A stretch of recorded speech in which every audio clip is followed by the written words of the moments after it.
Hello दोस्तों, आप सबका एजुकेशनल प्लेटफॉर्म गुरुकुल बाय विकास में स्वागत है। तो दोस्तों, आज हम लोग रीजनिंग के सेट 3 को सॉल्व करेंगे, जो हमारे होने वाले रेलवे के और एसएससी के एग्ज़ाम के लिए महत्वपूर्ण हैं। तो चलिए दोस्तों, शुरू करते हैं सेट 3 को, यानी कि रीजनिंग के आज के सेशन को। हमारा पहला क्वेश्चन है आज का। देखिए, एक क्वेश्चन है नंबर सीरीज का। कह रहा है कि निम्नलिखित विकल्पों में से प्रश्न चिन्ह के स्थान पर क्या आएगा। ओके, तो देखिए, ये जो संख्याएं हैं, जो हम ये संख्याएं देख रहे हैं, तो दोस्तों हमें इसको कैसे सॉल्व करेंगे। जब हम इससे पहली बार देखें तो इसे हम कैसे सॉल्व करें।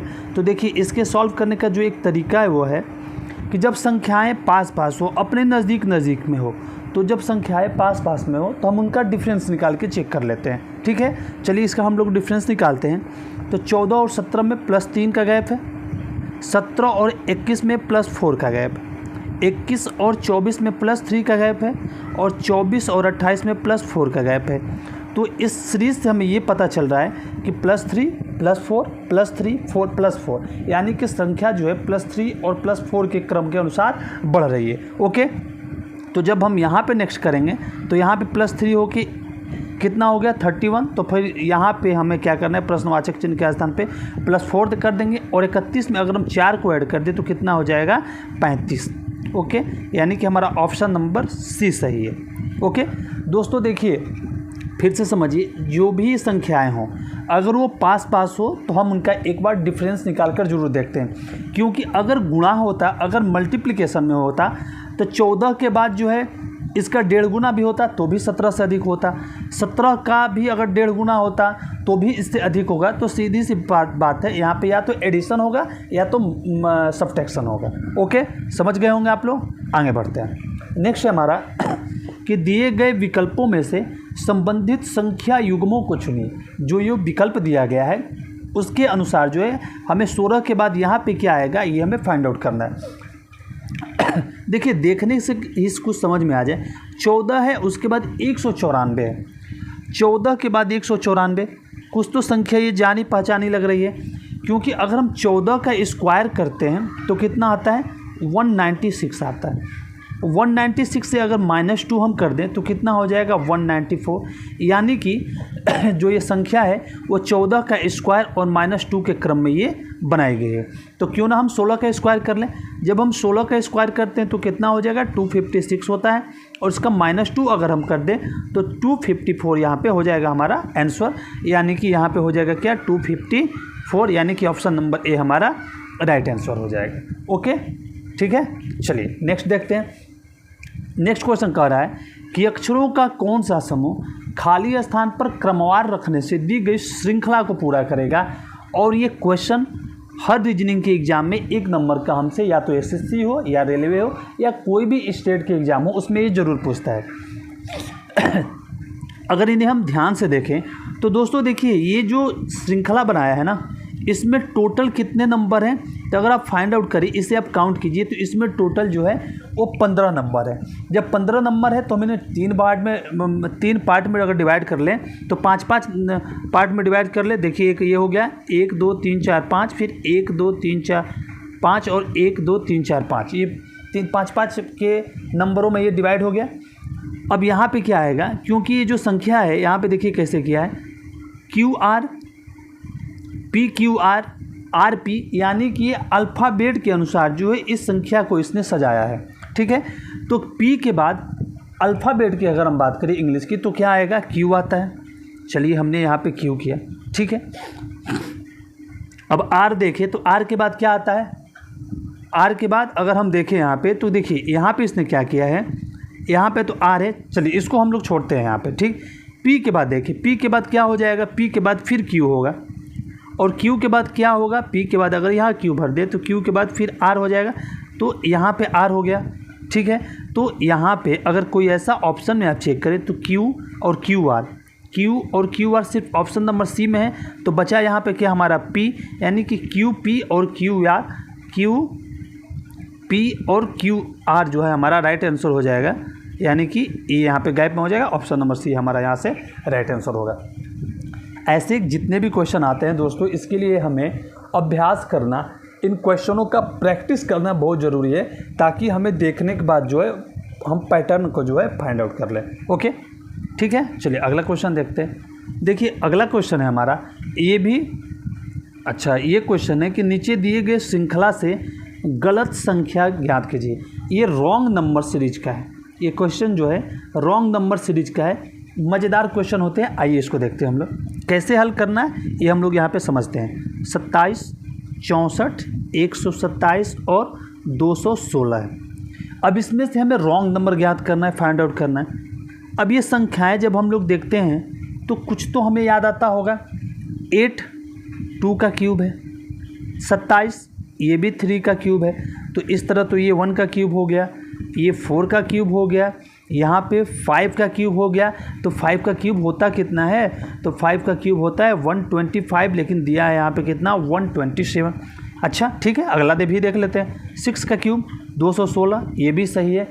तो जब यहाँ पे गलत संख्या हमें फाइंड आउट करना था, तो गलत संख्या क्या हो जाएगी 127। इसके जगह पे होगा क्या, इसके जगह पे होगा 125, यानी कि ऑप्शन नंबर बी हमारा राइट आंसर हो जाएगा।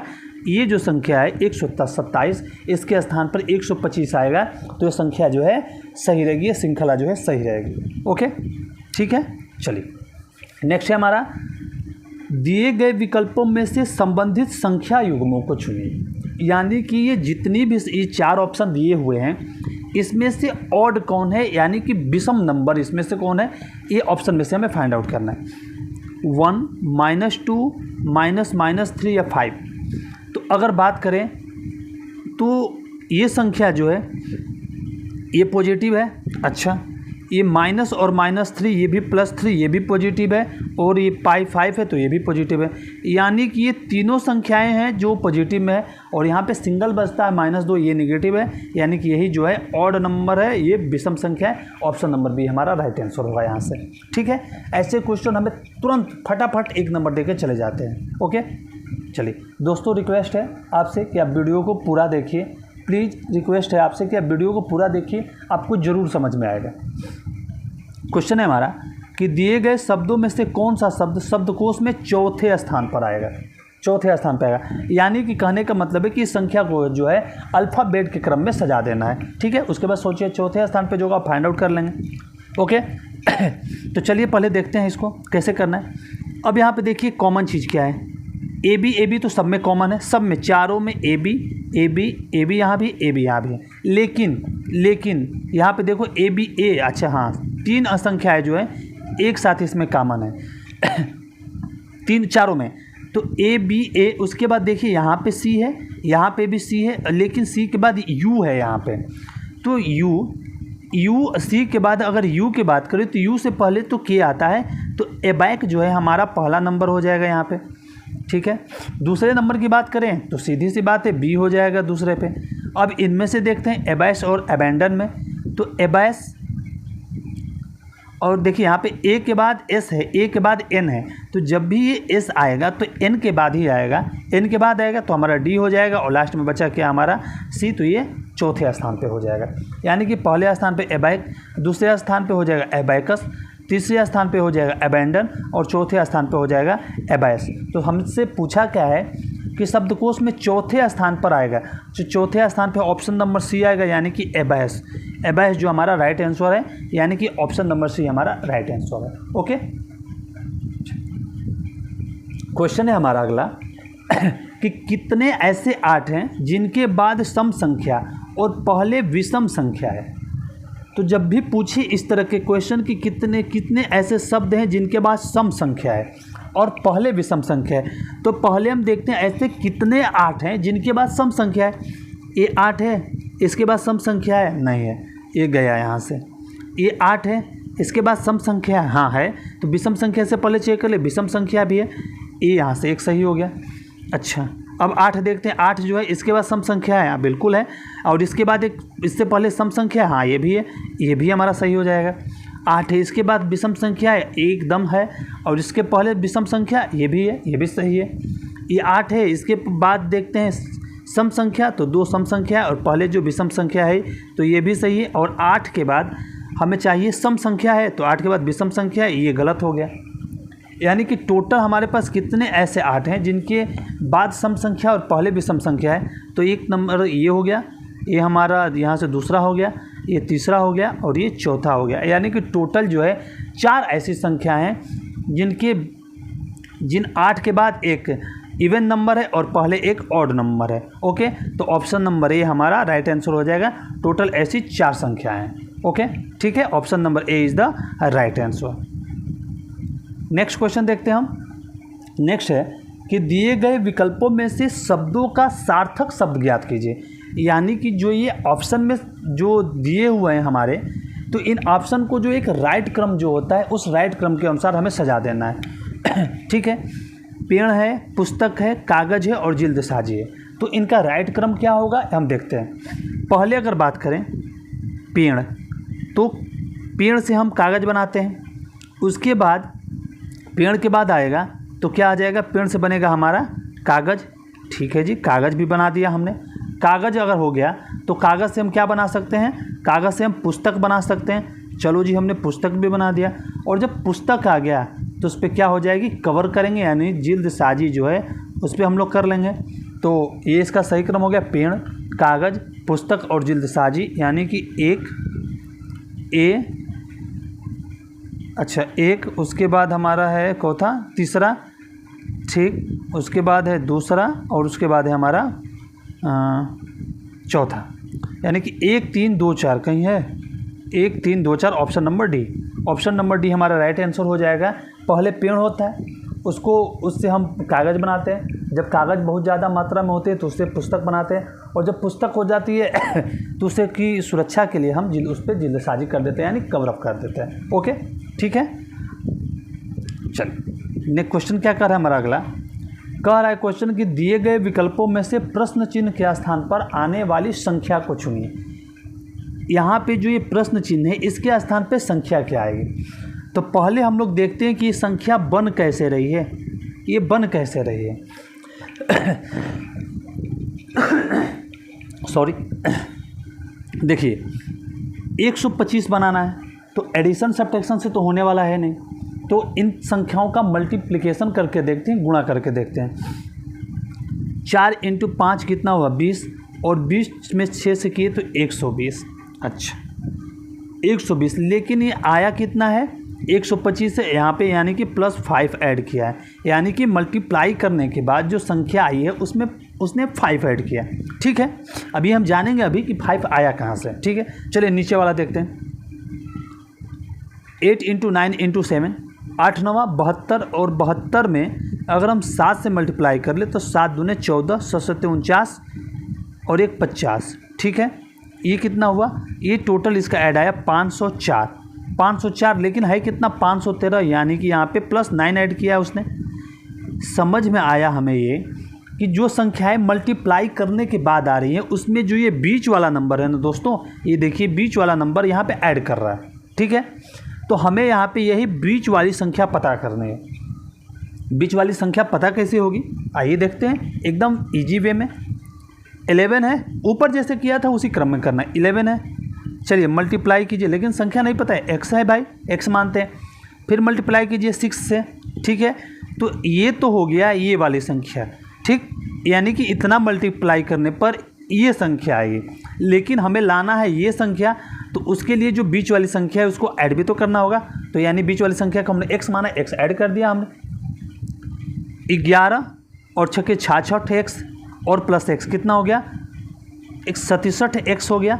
और 67 x इन टोटल का मान हमारा कितना है 536 है।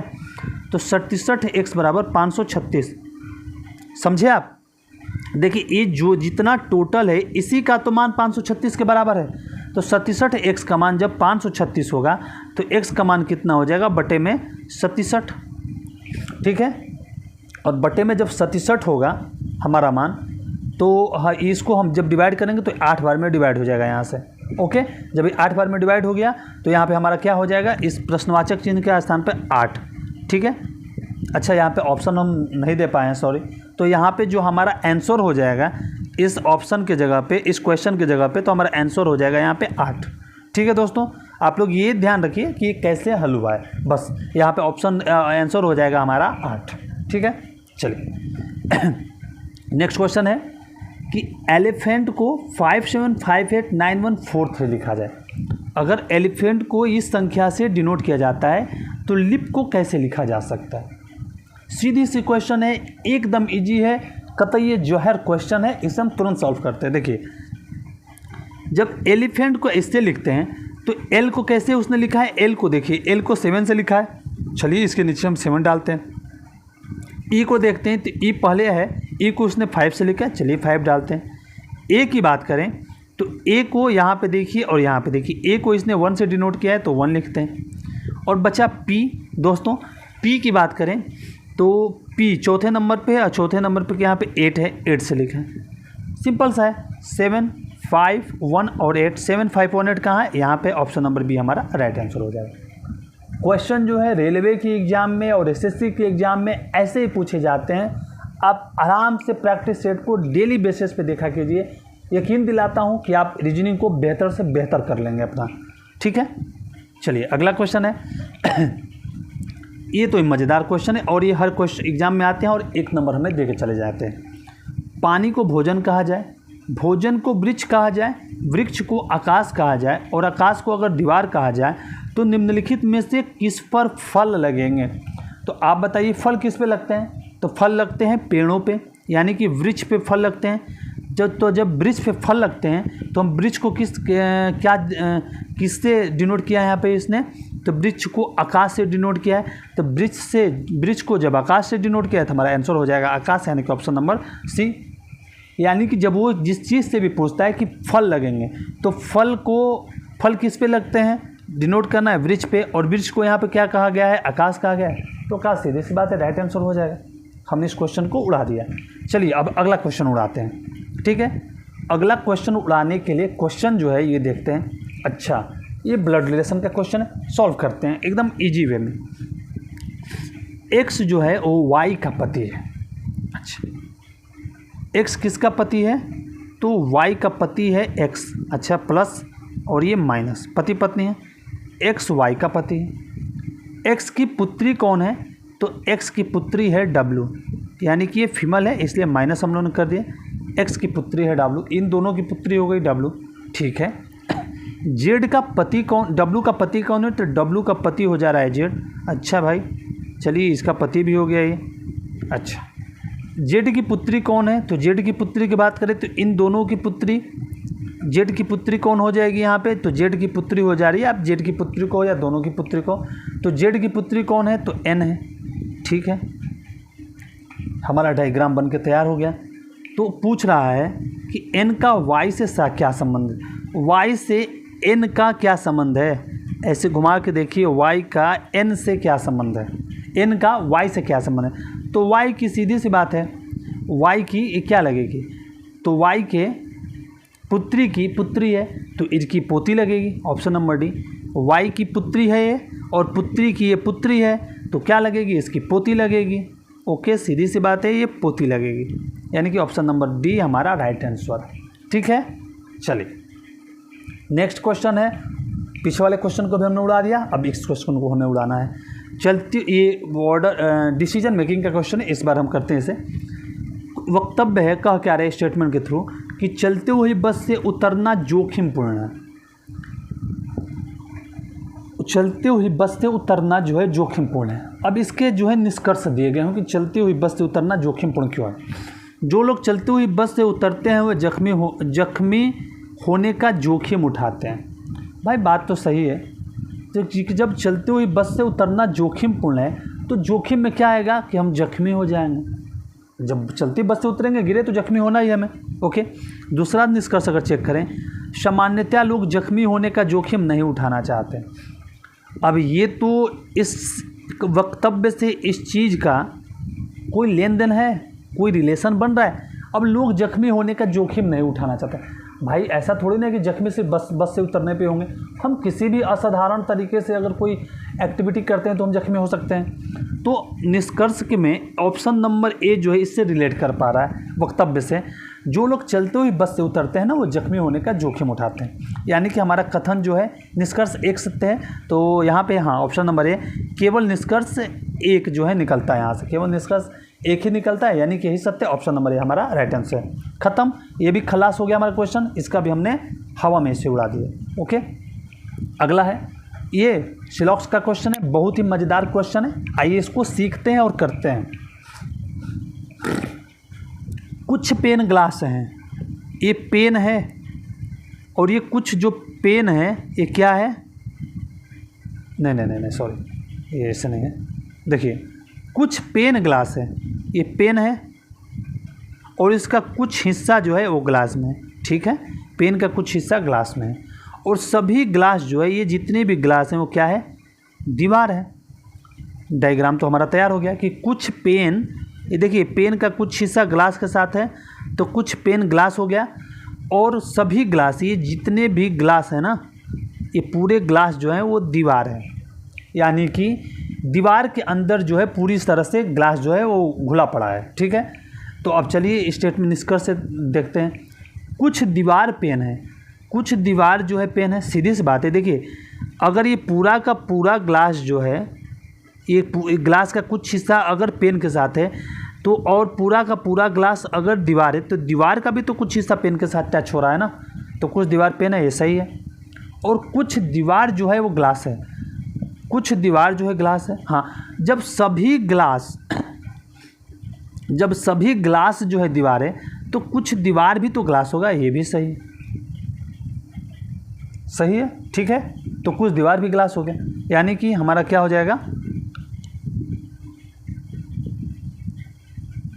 ऑप्शन नंबर दोनों सही है जी, दोनों ही निष्कर्ष सही। ऑप्शन नंबर सी, हाँ दोनों ही निष्कर्ष सही है, ऑप्शन नंबर सी हमारा यहाँ पे राइट आंसर होगा। ओके चलिए अगला है कि सुपरफ्लूअस शब्द में पहले, इनके पहले शब्द, अच्छा चौथे शब्द 3 4, चौथे शब्द ई, पहले चौथे सातवें 5 6 7, सातवें शब्द एल और 11वें शब्द 8वां 9वां 10वां 11वां यानी कि एस।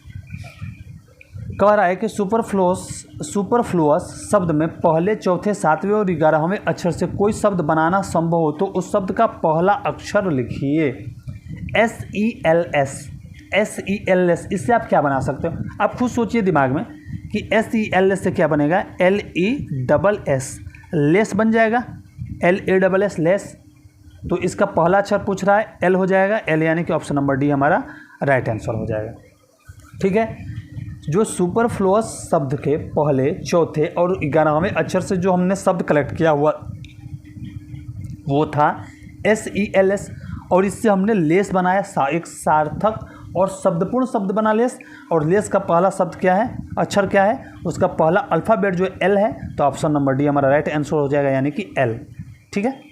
चलिए अगला क्वेश्चन है कि किसी कोड भाषा में, अच्छा ये तो मैथ के क्वेश्चन है जो पूछते हैं SSC के एग्जाम में, तो इसे यहीं पे सॉल्व करते हैं। चलिए 12 6, पहले ऐसे इसको निकाल लेते हैं, 12 6 4 10 और 16, ठीक है। अब देखिए माइनस को गुणा से डिनोट करते हैं, प्लस को भागा से डिनोट करते हैं, ठीक है। अब यहाँ पे है इनटू, मल्टीप्लाई को माइनस से डिनोट करते हैं, और भागा को किससे डिनोट कर रहे हैं हम लोग, भागा प्लस को डिनोट करते हैं, ठीक है। चलिए सॉल्व कर देते हैं इसको। 12 इंटू, पहले तो मल्टीप्लाई होगा ये वाला, तो 12 6 72, उसके बाद भागा 4 अगर हम करते हैं तो 72 भागा 4 कर दें तो कितना आ जाएगा हमारा 18। तो यहाँ पे तो आ गया 18, यहाँ से इनको सॉल्व किया हमने, तो 12 गुणे 6 भागे 4, यहाँ से भी आप कर लो, अगर 12 गुणे 6 भागे 4 इसको हटा दो, काट लो, 3 18 हो गया। अब 18 माइनस 10 और प्लस 16, ठीक है। 18 और 16 कितना हो जाता है, 18 और 16 जोड़ोगे तो 34 हो गया, 34 में से 10 माइनस कर दिया तो कितना हो गया, 24 हो गया।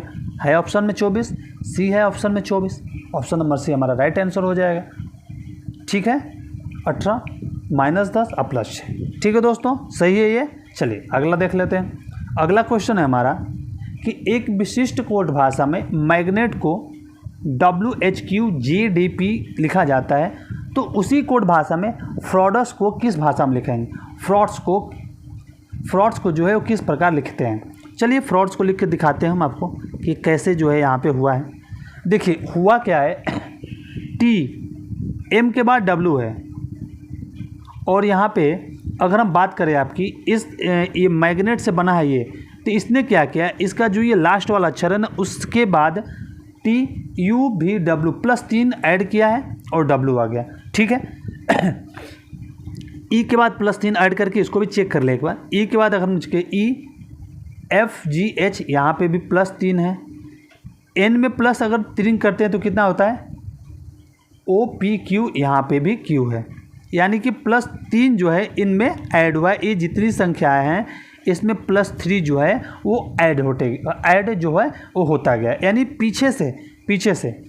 तो S है, TUV, S के बाद अगर 3 अंक जोड़ते हैं, 3 अंक, तो S के बाद TUV, अच्छा V यहाँ पे है, सही है। D के बाद EFG, ये भी सही है। U के बाद VWX, ये भी सही है। A के बाद D होगा ही, RSTU, ये भी सही है, और FGHI, ये भी सही, यानी कि ऑप्शन नंबर बी हमारा राइट आंसर हो जाए।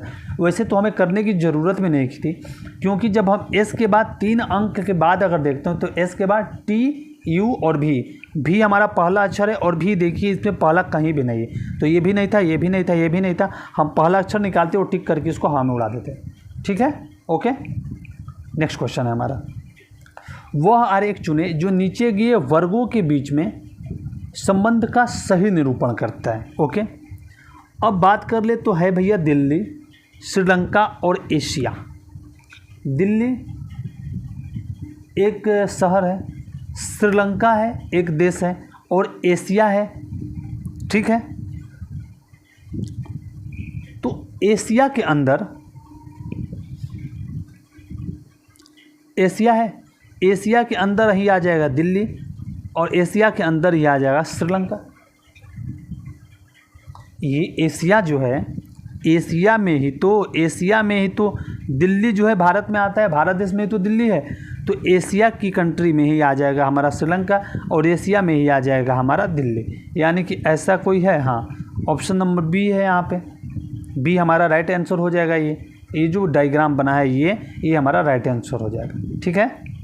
अच्छा दोस्तों, देखिए जितने भी इम्पोर्टेंट 20 क्वेश्चन थे आपके साथ हमने डिस्कस किया, ठीक है। आशा करता हूँ कि आपको समझ में आया होगा।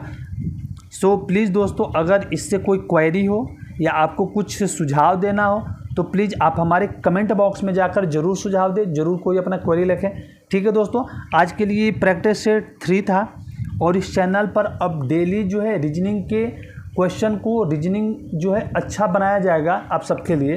तो ये प्रैक्टिस सेट 3 था, इसको हमने सॉल्व किया। आपसे रिक्वेस्ट है कि अगर आपको हमारा ये सेशन और हमारे पढ़ाने का तरीका अगर समझ आता हो तो आप प्लीज़ हमारे यूट्यूब चैनल गुरुकुल बाय विकास को लाइक कर दें, सब्सक्राइब करें, और इस वीडियो को लाइक ज़रूर करें दोस्तों, ताकि थोड़ा सा मोटिवेशन मिलता है। सो प्लीज़ आप हमारे चैनल को सब्सक्राइब करके बेल आइकन को ज़रूर प्रेस कर लें, ठीक है दोस्तों। अगर कोई क्वेरी हो, आपको न समझ में आए या मेरे समझाने का तरीका अगर सही नहीं हो, तो भी आप कमेंट में लिखिए, हम आपको ज़रूर अपना अच्छा प्रयास करके अच्छा से अच्छा बताने का प्रयास करेंगे। हाँ, कल का एक क्वेश्चन था, उसका आंसर 343 ना होके 344 था, आप सुधार लीजिएगा, 344 हो जाएगा, क्योंकि 7 के क्यूब में 1 ऐड करना था, तो 7 का क्यूब होता है 343, 1 ऐड करते तो 344 हो जाता है, ठीक है। सो दोस्तों ठीक है, मिलते हैं कल के सेशन में चौथे पार्ट के साथ। तब तक के लिए आप सबका बहुत बहुत धन्यवाद, थैंक यू, शुक्रिया।